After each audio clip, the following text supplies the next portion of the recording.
So yan, good morning mga ka-farmers, mga idol. Sa kasalukuyan, nandito po tayo sa Gubat, Sorsogon, kung saan sa palayan, makikita natin mga palayan. So yun, may kakausapin tayong farmer kung bakit is 6003 na variety ng hybrid seeds na palay ang kanyang pipiliin na itatanim ngayon. Let's go! Yun, kung makikita nyo po yun po ang pupuntahan natin, si tatay. Yan.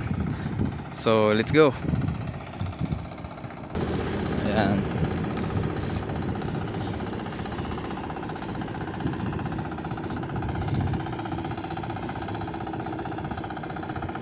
So medyo mabasa. Pero yan, sige lang, kaya naman tumawid. Oh my God! Songlasi! Medyo mapitid yung pilapil. Pero Dirasi! matigas naman sa ginataan. Oh my God! Songlasi! Oh my God! Pati! Dirasi!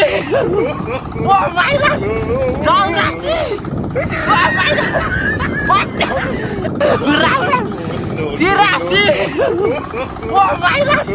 Songlasi!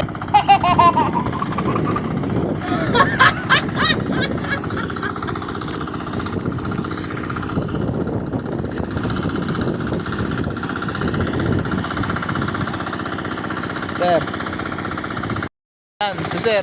Sir, bakit Syngenta ang gusto mo? Siyempre, isang magandang anis. Pagka hindi ka ligid na. Matapang ano? Kuha ko ng So, anong variety sir? Ito ang gusto mo? Oh, Yan. 6003. Ano sir masasabi mo sa ating mga farmers na makapanood? Anong i-recommend yung variety?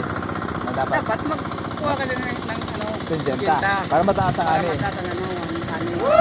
Paano mo sir nalaman itong variety na to na mataas ang ani? Nasubo kami na doon sa kay kan ano, kay Tatompi. May nagtanim ng Syngenta, Oo. mataas ang ani. Mataas ang ani. Yan, sige, sir. Pero Anong pangalan niyo po sir? Francisco Escobedo. Okay po. So yun mga farmers, subukan niyo ang variety na to. 6003. Yan.